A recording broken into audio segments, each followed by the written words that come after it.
Ini ada satu pertanyaan yang masuk dulu Ustadz.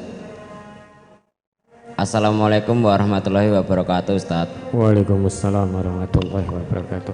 Saya mau tanya, kalau ada guru yang menjelaskan pelajaran dengan marah-marah dan meledek murid-muridnya, baiknya apa yang kami lakukan? Kalaupun juga ditegur tidak enak Ustadz. Mohon penjelasannya.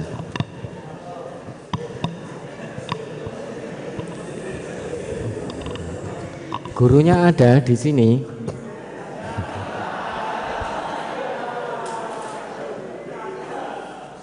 Kenapa kalian menyebabkan beliau ini duka? Kenapa? Nah, itulah pentingnya jadi pendidik. Pendidik itu dia akan terus dengan penuh kesabaran mendidik, mengarahkan. Mengajari sekali, transfer ilmu sekali, anak didiknya belum paham. Ajari dengan kelembutan kedua kali. Tidak merendahkan di depan teman-temannya. Ketiga kali nggak bisa, karena anak-anak kita ini potensi yang Allah berikan beda. Ada yang sekali diajar langsung paham. Namun ada yang harus 2 kali, ada yang harus 3 kali, ada yang harus 4 kali. Ya, anak-anak kita ini ada yang Allah berikan karunia sekali baca langsung paham. Namun ada yang Allah karuniai 2 kali baca baru paham, 3 kali, 4 kali, bahkan ada yang 10 kali baca baru paham. Itu ada. Maka kita sebagai pendidik itu pertama harus punya kesabaran. Kedua, kalimin nas ala qadri uqulihim. Kita jelaskan kepada anak didik kita sesuai dengan kemampuannya. Ya. Berarti kita harus masuk ke alam dunia anak didik kita. Kita ngajar, didik, jangan tepakkan anak-anak itu seperti gurunya. Lah wong aku ngono iso kok iki murid-murid iki piye to jane. Mosok mung kaya ngene ra iso. Iya, kalau buat gurunya itu mudah. Buat murid-murid yang kebetulan Allah uji dengan kepandaian mudah. Ya, mudah. Maka sekali ada yang paham, 2 kali baru ada yang paham. Terus itu konsekuensi kita sebagai pendidik. 2 kali masih sabar, 3 kali masih sabar, 4 kali wis karepmu lele. Karepmu nduk. Iso karepmu, ra iso ya karepmu. Dudu urusanku. Apalagi kalau sampai merendahkan di hadapan teman-temannya. Na'udzubillah. Merendahkan dan banding-bandingkan. Ketika ngajar di kelas IPS, oh ora kaya kelas IPA piye to? Aku paling seneng. Saya paling suka ngajar kelas IPA, wonge pinter-pinter. Kudune kowe iki kaya kelas IPA. Harusnya kamu seperti anak-anak yang ada di kelas IPA. Nah kalau semuanya bisa itu nggak ada kelas IPS, semuanya IPA semua. Lah nanti kelas IPS yang Allah berikan kelebihan dalam hal-hal sosial juga akan menonjolkan kelebihannya. Wong IPA kuwi nek jak mikir ra iso. Pokoknya mikirnya kudu saklek tek gitu. Nah, nanti apa harus begitu sehingga yang terjadi banding membanding. Tidak boleh kalau ada guru ngajari anak, anaknya sudah berusaha semaksimal mungkin, kemudian direndahkan di hadapan teman-temannya, apalagi sampai dibodho-bodhoke. Jane manganmu ki apa to, Nduk? Manganmu ki sego apa tiwul apa-apa kaya ngene kok ora iso.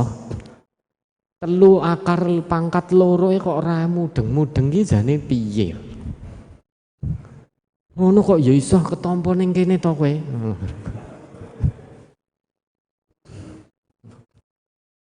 Ngono ora mudeng kok ya bisa diterima di sini.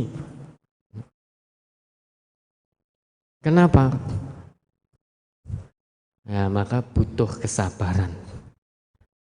Kesabaran itu hanya dimiliki oleh hamba Allah yang hatinya khusyuk. Apapun profesi kita, lebih-lebih sebagai pendidik, yang dituntut pertama kali adalah sabar. Dan sabar itu tidak ada batasnya, Bapak Ibu guru ya. Sabar menurut Allah tidak ada batasnya. Kalau sabar ada batasnya itu menurut manusia.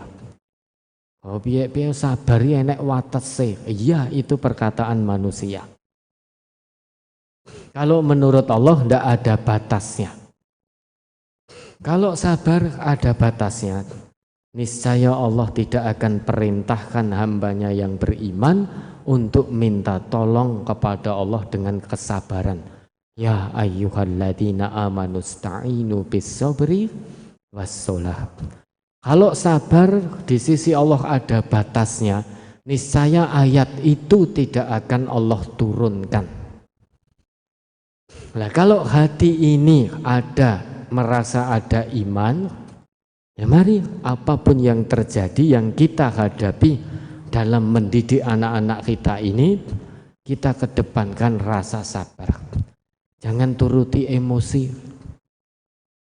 Emosi itu juga enggak enak. Meskipun kita emosi, ya kalau memang anak kita 10 kali baru bisa paham, sekalipun kita emosi, kalau belum 10 kali ya belum paham. Karena potensi anak-anak ini beda.